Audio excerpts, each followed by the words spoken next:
নমস্কার, সেমিনামিক নিউজ নেটওয়ার্কে আপনাদের স্বাগত। গ্যাস সিলিন্ডার বিস্ফোরণ হয়ে ভয়াবহ অগ্নিকাণ্ডের ঘটনা ঘটল উত্তর দিনাজপুরের ইসলামপুরে। সূত্রের খবর, এদিন সন্ধ্যায় ইসলামপুর পৌরসভার 17 নম্বর ওয়ার্ডের চারখাম্বা অঞ্চলে আচমকায় বিকট শব্দে কেঁপে ওঠে গোটা এলাকা। দেখা যায় ওই এলাকার বাসিন্দা উত্তম দাসের বাড়িতে গ্যাস সিলিন্ডার বিস্ফোরণ হয়ে আগুন ধরে গিয়েছে। বিধ্বংসী অগ্নিকাণ্ডে সম্পূর্ণ ভস্মীভূত হয়ে যায় বাড়ির যাবতীয় জিনিসপত্র। তবে বাড়িতে সে সময় কেউ না থাকায় কোনো হতাহতের ঘটনা ঘটেনি। খবর পেয়ে তড়িঘড়ি ঘটনাস্থলে পৌঁছয় ইসলামপুর থানার পুলিশ এবং দমকল বাহিনী। দীর্ঘক্ষণ পর দমকলের দুটি ইঞ্জিনের চেষ্টায় নিয়ন্ত্রণে আসে আগুন।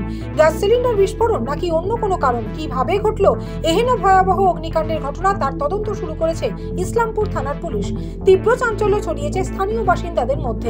বিলাসপুর ডিভিশনের ডেভেলপমেন্ট কাজের জন্য 8টি দূরপাল্লার ট্রেনকে বাতিল করার সিদ্ধান্ত নিল দক্ষিণ পূর্ব রেল। বিজ্ঞপ্তি জারি করে জানানো হয়েছে 10ই জানুয়ারি বাতিল সাঁতরাগাছি জব্বলপুর এক্সপ্রেস, রানী কমলাপতি সাঁতরাগাছি এক্সপ্রেস। 11ই জানুয়ারি বাতিল জব্বলপুর সাঁতরাগাছি এক্সপ্রেস, সাঁতরাগাছি রানী কমলাপতি এক্সপ্রেস। 13ই জানুয়ারি বাতিল উদয়পুর সিটি শালিমার এক্সপ্রেস, শালিমার ভুজ এক্সপ্রেস। 14ই জানুয়ারি বাতিল শালিমার উদয়পুর সিটি এক্সপ্রেস। 16ই জানুয়ারি বাতিল ভুজ শালিমার এক্সপ্রেস।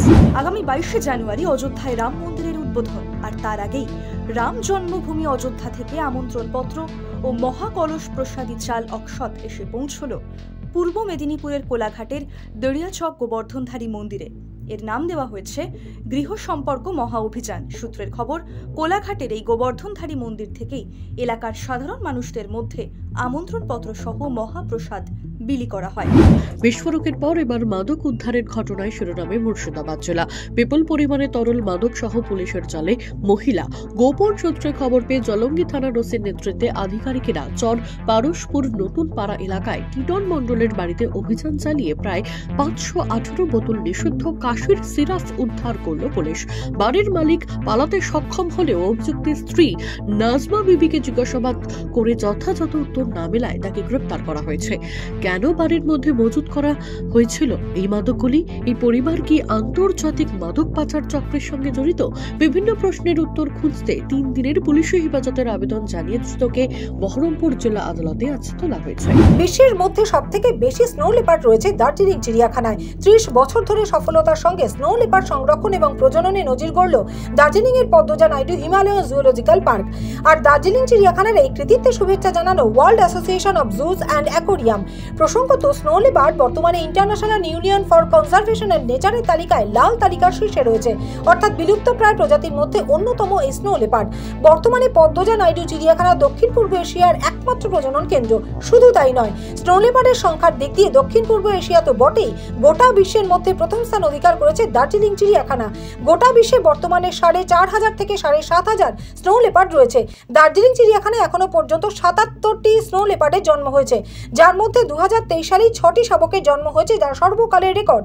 বর্তমানে দার্জিলিং চিড়িয়াখানায় 14টি স্নো লেপার্ড রয়েছে। পরিবেশ দূষণের যুগে ক্রমেই কমছে সবুজের সমাহার।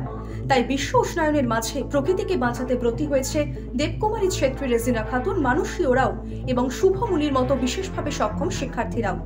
North Bengal Council for the Disabled পরিচালিত শালুগাড়া ডিমডিমা বস্তির প্রেরণা এডুকেশনাল সেন্টারের উদ্যোগে আয়োজিত প্রকৃতি পাঠ শিবির অর্থাৎ ইন্দ্রধনুষ 2024-এর আসর বসেছে জলপাইগুড়ির মাল ব্লকের পাথরঝোড়ার মহেন্দ্র গ্রাউন্ডে। সূত্রের খবর, শিবিরের অংশ হিসেবে রক ক্লাইম্বিং শেখার পাশাপাশি পলাশ, সেগুন, শিমুল প্রভৃতি গাছের নামে মোট 7টি তাঁবুতে রাত কাটাবে শিবিরে অংশগ্রহণকারী পড়ুয়ারা। পরিবেশকে কি উপায়ে দূষণমুক্ত রাখা যায় সেসবই শিখতে এই প্রকৃতি পাঠের শিবিরে অংশ নিয়েছে বিশেষভাবে সক্ষম এই শিক্ষার্থীরা।